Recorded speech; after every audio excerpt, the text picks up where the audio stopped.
하나님 말씀은 구약 성경 창세기 6장 1절에서 3절까지입니다.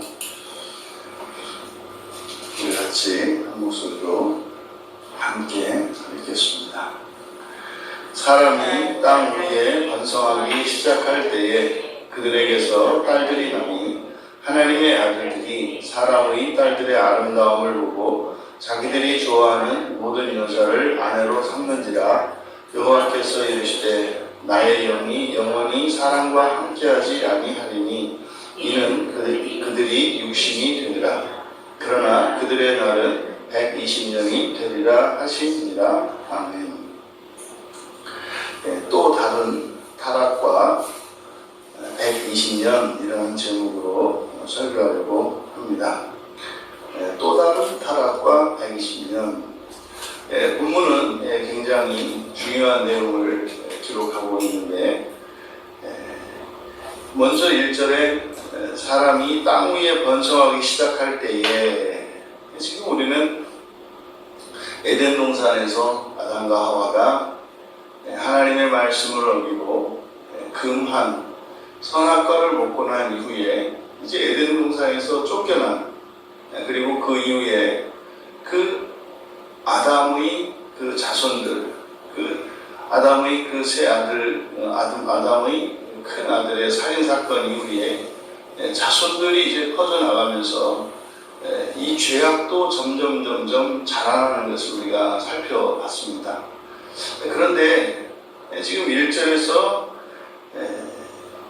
사람이 땅 위에 번성하기 시작할 때에 라고 하는 이 말씀은 창세기 1장 28절에서 생육하고 번성하고 충만하라고 하셨던 그 하나님의 축복이 여전히 계속되고 있는 것을 보도하고 있습니다. 사람은 불순종하고 하나님의 뜻을 거슬러서 죄의 길을 걷고 있는데 하나님의 그 축복은 여전히 계속되고 있다. 이것을 6장 1절에서 우리에게 보도합니다. 그런데 그때 그들에게서 딸들이 났다. 여기서 왜 이 딸들이 났다라고 이제 말씀하고 있을까? 이것은 사실 이제 뒤에 이어지는 사건에 대한 복선인 거죠. 그러니까 하나님의 축복. 근데 그 하나님의 축복 가운데 이 딸들로 인한 또한 어떤 일이 일어나는 겁니다. 그래서 그것을 이제 복선으로, 딸들이 일어난 것을 이제 복선으로 배치하고 있다. 이어서 2절에 이제 말도 많고 탈도 많고, 아직 이제 이 학자들에 따라서 또 이 해석이 분분한 난해 구절 중에 하나입니다. 하나님의 아들들이 사람의 딸들의 아름다움을 보고 자기들이 좋아하는 모든 여자를 아내로 삼는지라. 지금 우선은 정리를 좀 해야 될 것이 이 본문 해석을 좀 직역을 하면 하나님의 아들들이 사람의 딸들을 보았다. 그들은 아름다웠다. 그들이 선택한 모두 중에서 그들의 아내를 삼았다. 이것이 이제 원문을 직역한 겁니다. 지금 우리말 성경에는 마치 그냥 각자 좋아하는 대로 그냥 아무나 닥치는 대로 다 이렇게 아내로 삼는 것으로 우리말 성경에서는 오해되기가 쉬운데, 여자들 중에서 선택한 여자들, 그 가운데에서 아내로 삼았다. 뭐 이런 내용입니다. 근데 여기서 이제 문제가 되는 부분이 하나님의 아들들이 누구인가라는 것입니다. 하나님의 아들들이 누구인가? 그리고 이제 사람의 딸들이 누구인가? 보통은 이 하나님의 아들들을 이제 주로 이제 우리 정교개혁에서 장로교회 시족교육이 되는 뭐 실질적인 그 시조는 아닙니다만 이 종교개혁의 큰 줄기인 이제 칼빈, 오거스틴 이런 사람들이 실제로 뭐 지금도 우리 기독교 신앙에서는 굉장히 중요한 위치를 차지하고 있죠. 그러니까 이분들이 이 하나님의 아들들을 이것은 문자적으로 하나님의 아들이 아니라 이것은 아담의 세 아들 가운데 이제 경건한 아들이었던 셋의 그 아들들을 이야기하는 거다.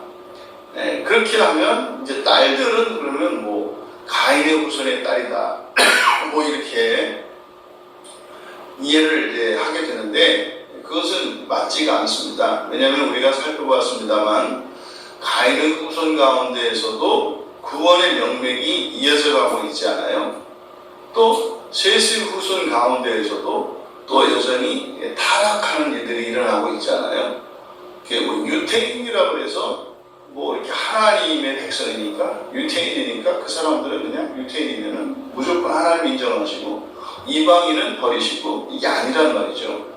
근데 다분히 많은 신학자들이 이렇게 이원론적인 사고를 많이 가지고 있습니다. 그런 사고를 가지고 있으니까 오늘날 어떤 일이 일어나냐면 크리스찬과 넌 크리스찬, 예수를 믿는 기독교인과 비기독교인을 또 금을 딱 그어버린다 말이죠. 이것은 굉장히 위험한 사고입니다. 그러한 사고가 이 성경을 볼 때도 자꾸만 그렇게 분리시키는 경향이 있죠. 여기는 그대로 문자 그대로 봐야 합니다. 하나님의 아들들은요, 성경에서 누구에게 하나님의 아들들이라고 하는가? 이제 성경에 찾아보면은 그냥 영적인 존재인 천사들을 하나님의 아들이라고 해요. 구약 성경에서는 천사들을 가리키는 말입니다. 그 대표적인 본문이 욥기죠. 욥기 1장 6절과 2장 1절에 그리고 38장 7절에 바로 이 천사들을 하나님의 아들이라고 한다. 그런데 이제 구약에서 이스라엘 자손들에게도 이 하나님의 아들이라는 호칭을 사용을 합니다. 호세아서 1장 10절에 보면 너희는 살아계신 하나님의 아들들이라 할 것이다. 이렇게. 그래서 이스라엘 자손들에게도 하나님의 아들이라는 호칭을 써요. 그러니까 우리가 창조기사에서 창세기 1장과 2장의 그 사람이 아담이 다르다 이렇게 말씀을 드렸지 않습니까? 사람을 하나님께서 영적 존재인 천사와 같게 그것을 이제 하나님이라고 하죠. 그걸 엘로힘이라고 합니다. 하나님을 하나님으로 하나님께서 만들어 가시려고 하는데 그래서 그 하나님의 사람에 대한 구원의 계획 이걸 예정이라고 하거든요. 그러니까 이 하나님의 예정에 진전이 일어납니다. 그래서 사람을 하나님의 아들로 만들기로 하신 것 이것이 복음이고요. 그것이 하나님의 구원의 계획이란 말이에요. 그러면 신약에 넘어오면 누가 하나님의 아들이냐? 예수님이 하나님의 아들이에요. 그러면요 마태, 마가, 누가, 요한복음 이 네 개의 사복음서의 가장 핵심적인 주제는 바로 이 하나님의 아들이에요. 그러니까 예수님이 과연 하나님의 아들이냐 아니냐 이 논쟁입니다. 예수님을 십자가에 못 박은 것도 하나님의 아들이라고 하셨기 때문에 신성모독이라고 해서 예수님을 십자가에 못 박아 죽인 거예요. 그러니까 사복음서에서 예수님을 쫓아다니면서 예수님을 박해하고 욕하고 비난하고 하는 이 사람들의 그 핵심이 바로 하나님의 아들이에요. 그러니까 예수님 당시에 사람들이 그렇게 예수님을 못마땅히 하고 예수님을 음해하고 마침내 십자가에 못 박아 죽였던 그 이후에 가장 중요한 핵심은 하나님의 아들이라는 것이었어요. 그러니까 믿지를 않아요. 이렇게 봐서는 말씀 지혜로 보나 또 그의 권능으로 보나 그의 인품으로 보나 모든 것이 그리스도임에 틀림이 없어요. 그런데 구약의 유대인들이 가지고 있는 그리스도는 그냥 대선지자입니다. 만약에 예수님이 내가 그냥 엘리야다 이렇게 말씀하셨더라면 그냥 그 이상이 아니었다면 누구도 그것을 그것을 부인할 수가 없었어요. 근데 문제는 예수님이 하나님의 아들이라고 하시는 거예요. 그러니까 이것은 하나님이라는 뜻이거든요. 이것이 문제가 돼서 예수님이 그렇게 마침내 십자가에서 못 박히시게 되는 겁니다. 그래서 복음서를 보면 끊임없이 예수님이 하나님이라고 말씀을 하신 것에 대해서 끊임없이 의심을 합니다. 심지어 예수님이 광야에서 시험 받을 때조차 마귀가 마태복음 4장 3절에 보면은 만일 내가 하나님의 아들이거든 이 돌을 떡덩이로 만들어봐. 그러니까 마귀가 예수님을 시험한 게 네가 하나님의 아들이거든 이겁니다.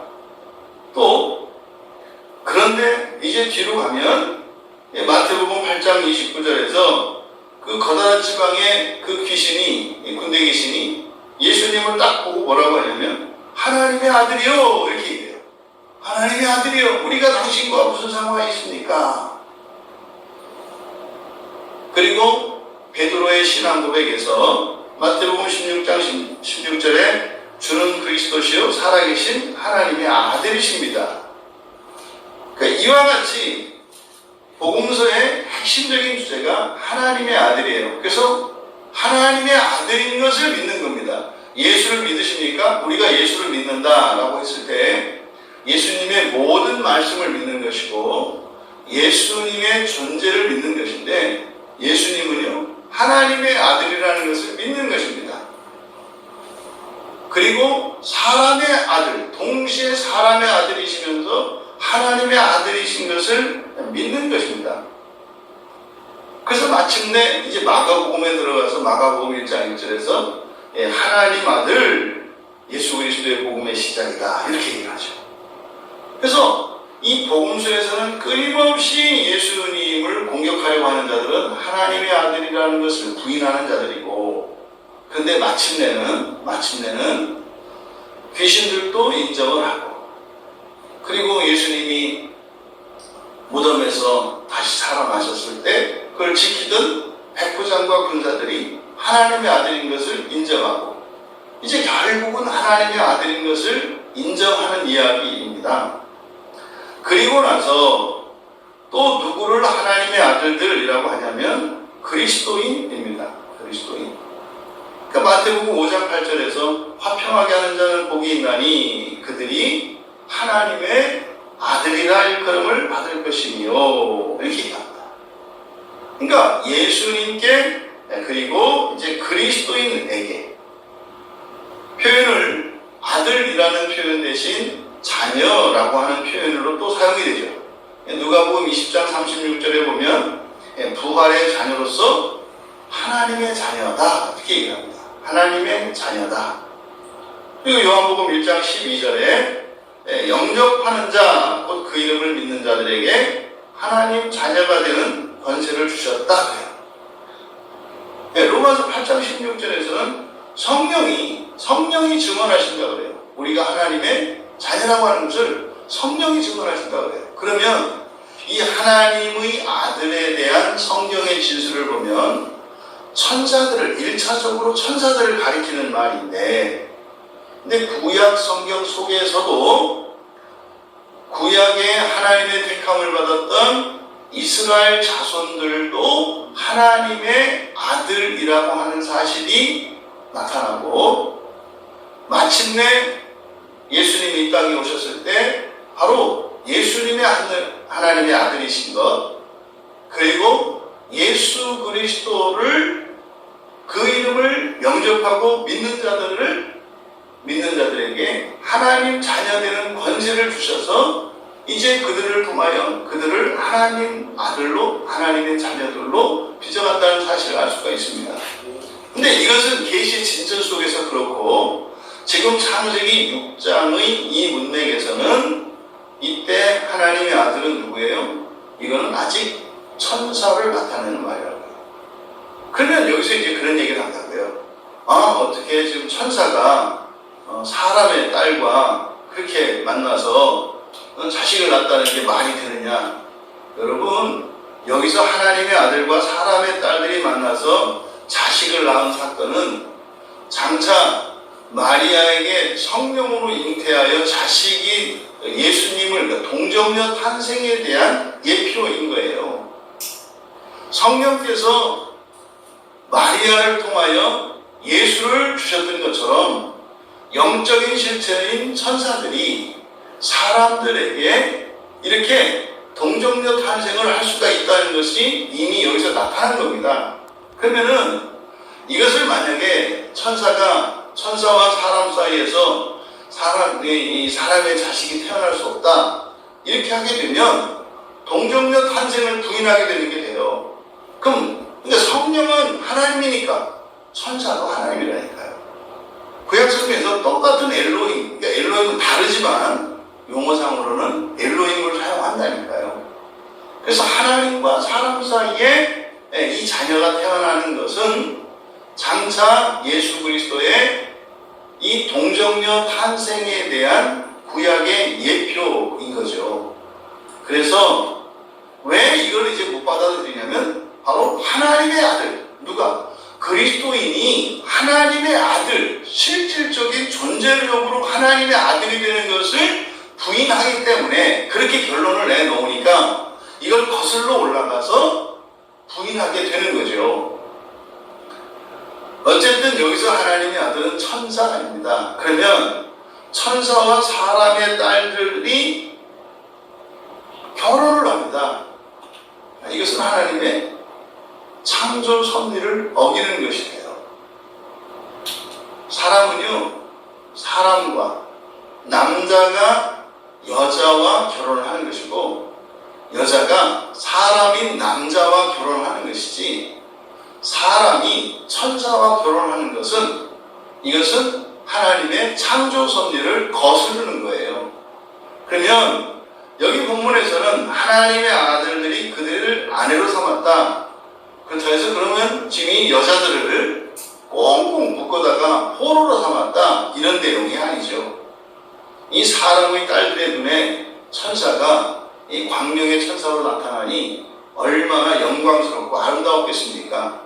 에덴 동산에서 보암직스럽고 탐스럽고 먹음직스러웠던 그 선악과를 따먹었던 것과 다르지 않았을 거예요. 사람의 딸들을 보고 천사들이 그 아름다웠다라고 하는 고백이 있습니다만 만났을 때 여자들도 천사들을 보고 사랑에 빠졌겠죠. 그러니 이것은 하나님의 창조 섭리를 어긴 것입니다. 그러니까 이것을 또 다른 타락이라고 말씀을 한 거예요. 이에 대해서 이제 3절에 여호와께서 이르시되 나의 영이 영원히 사람과 함께하지 아니하리니, 여기서 함께하다라고 번역된 단어가 딘인데 바로 이걸 라헬이 낳은 그 단의 어원이 바로 이 딘입니다. 이 딘은 심판하다, 판단하다 이런 뜻이에요. 이것을 지금 우리말 성경에서는 이것을 함께하다라고 번역을 한 거거든요. 그러니까 지금 우리말 성경대로 이해를 하면 나의 영이 영원히 사람과 함께하지 아니하리라. 그러면요, 함께하다가 떠나셨다는 얘기가 되잖아요. 이렇게 하면 이것은 함께하다가 아니라 심판하다 또는 판단하다라는 뜻이에요. 그럼 이걸 직역하면 이렇게 됩니다. 나의 영이 그 사람에 대하여 영원히 판단하지 않을 것이다. 이게 무슨 말이냐면 심판에 대한 유보죠. 심판하지 않겠다는 거예요. 심판하지 않겠다. 그러니까 이것은 왜 그 심판하지 않는 이유가 뭐냐? 바로 뒤에서 밝히는 것은 이는 그들이 육신이 됨이라. 왜냐하면 그가 육신에 불과하기 때문이다. 그러니까요, 심판받을 만한 상태가 아니라는 거예요. 지금은 육신의 상태이기 때문에 심판할 상태가 아니다. 다만 그의 날들이 120년이 될 것이다. 그러면 연결해서 전체적으로 번역하면 이 내용이 어떤 의미가 됩니까? 120년 동안은 하나님께서 심판을 유예하신다는 거죠. 120년의 기간 동안은, 이 120년의 기간이 의미하는 바는 1차적으로 방주가 지어지는 시간입니다. 그러니까 하나님께서 이제 홍수로 심판하기까지 120년의 시간을 우리에게 주신다는 거죠. 이것이 오늘날 우리들에게는요, 사는 동안, 살아있는 동안 하나님의 심판이 유예되는 것을 의미합니다. 그러니까 살아있는 이 기간 동안 이 사람을 헬라어로는 사르스라고 합니다. 이 사르스가 히브리어로는 바사르예요. 이 바사르라고 하는 것은 살 또는 육체라는 뜻인데, 이것은 원래 그냥 모든 생물의 몸을 나타내는 말이에요. 그러니까 여기서 사람이 하나님의 창조 섭리를 어기게 되자 이제 다른 동물들이나 다를 바 없는 존재가 되었다는 거죠. 그런데 120년의 기간을 하나님께서 우리에게 시간을 허락하셔서 120년의 기간 동안 우리가 구원받을 수 있도록 시간을 하나님께서 허락하신 것입니다. 그러니까 이것이 우리가 이 세상에 태어나는 목적이 뭐라고요? 구원이라고요. 그러니까 다른 짐승들과 다를 바 없는 생물학자가 이야기하는 것 같이 고등동물로 일컬어지는 이 바사르의 상태로 태어나요. 하지만 성령이 우리 안에 오시면 비로소 사람이 되고 사람이 이제 하나님의 자녀로 되어가는 거죠. 그러면 이 세상을 살고 있는 사람들 중에 예수 그리스도를 믿고 성령이 내주하는 사람들, 이 사람들은 사람의 자식으로서, 사람의 자녀로서 하나님의 자녀가 되어가는 사람들이고, 예수를 믿지 않고 성령을 영접하지 않은 사람들은 일반적으로 사람들이 이야기하는 것과 같이 다른 동물들보다 조금 더 탁월한 그런 뛰어난 동물과 같은 처지다 이 말이에요. 그래서 살아있는 동안 그렇다 하더라도 하나님이 심판하지 않으신다. 근데요, 120년이 지나고 나면 반드시 심판을 하신다. 그래서요, 우리들에게는 사후에 하나님의 심판이 있는 거죠.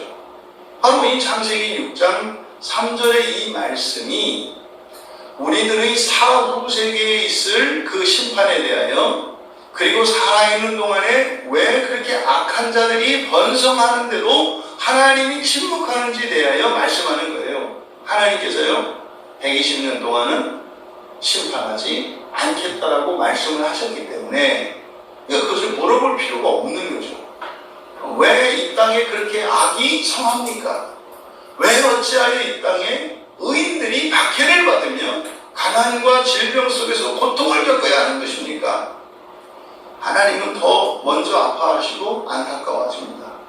근데 그것은요, 바로 모든 인간들을 구원하시기 위하여 그들이 하나님께로 돌아올 수 있도록, 그런 극악무도한 범죄인이라 할지라도 끝까지 하나님께 돌아올 수 있도록 구원의 기회를 열어주시겠다고 하나님이 창세기 6장 3절에서 약속하셨기 때문에 그런 일들이 역사 속에서 일어나는 거죠. 오늘 말씀을 정리합니다. 하나님은 인간이 타락한 후에도 복을 주신다. 복을 주신다. 이것은요, 그래서 오늘날 우리들이 살면서 하나님의 복을 누린다고 해서 그것이 우리가 잘 살고 있다, 하나님이 기뻐하신다 라는 증거로 삼아서는 안 된다는 거예요. 돈이 많아지고 사업이 승승장구하고 뭔가 좀 다른 사람들보다 높아지는 것 같고 그것은 하나님의 은혜요 감사할 일임에 틀림이 없습니다. 하지만 그것이 우리가 하나님 앞에서 의롭다는 증거는 결코 될 수 없다는 사실을 기억해야 합니다. 왜요? 타락한 후에도 하나님의 복은 계속 되니까요. 근데 이 본문에서는요, 하나님이 주신 그 복은 창조 섭리를 어기는 더 큰 타락으로 활용이 된다는 사실이에요. 하나님께서 번성하게 하셨더니 창조 섭리를 어기지 않습니다. 또 여기서 우리들이 알아야 할 것, 이렇게 타락하고 범죄하며 불순종하는 이런 육신으로는 하나님의 자녀가 될 수 없다는 사실입니다. 육신으로는 하나님의 자녀가 될 수 없다. 이것이 하나님이 판단을 유보하신 거죠. 판단을 유보하신 거예요. 성령이 다시 오실 때까지 판단을 유보하십니다. 그리고 우리에게 120년이라고 하는 이 기간에 구원의 기회, 돌이킬 수 있는 기회를 주셨다고 하는 사실. 어떤 죄인이라도 오늘 당장 예수의 이름으로 믿고 돌이켜 회개한다면 하나님은 지난날의 모든 죄를 사하시고 기억하지 않으시며 하나님께서 예정하셨던 대로 우리들을 하나님의 자녀로 새롭게 빚어가실 것입니다. 오늘 말씀을 통해서 주시는 은혜가 여러분들이 어디에서 와서 어디로 가고 있는지, 이 땅에 태어나 하늘로 향하여 가고 있다는 사실, 그 영광스러운 삶으로 하나님께서 나를 부르셨다고 하는 이 사실을 기억하시고 우리의 인생을 그 영광스러운 천국으로의 귀향의 삶인 것을 기억하시면서 이 세상의 일에 지나치게 매이지 않고 그 부활의 영광의 날을 위해 승리하시는, 또 우리에게 주신 인생의 이 시간들을 선용하실 수 있는 우리 모두 되시기를 주님의 이름으로 축원합니다. 존귀하신 하나님, 오늘 말씀 속에 나타난 하나님께서 사람들을 향하신 그 신실하신 사랑과 축복, 또 그것을 오히려 원수로 되갚는 우리들 안에 있는 이 죄성, 그러함에도 하나님께서는 끝까지 돌이킬 수 있는 시간을 허락하여 주시고 하나님의 심판을 늦춰주시는 그 하나님의 큰 사랑을 보게 됩니다. 하나님께서 주신 인생의 날 동안 저희들의 구원을 이루며 살게 하여 주시고 이 세상을 살아가는 동안 이런 세상의 부조리와 이해할 수 없는 일들로 인하여 하나님을 의심하고 저희들의 거룩한 여정에서 주춤거릴 것이 아니라 어떠한 상황 속에서도 그 하나님의 계획 속에 있는 하나님의 자녀 되기 위한 거룩한 인생을 살아가게 하옵소서. 감사하며 예수님의 이름으로 기도하옵나이다.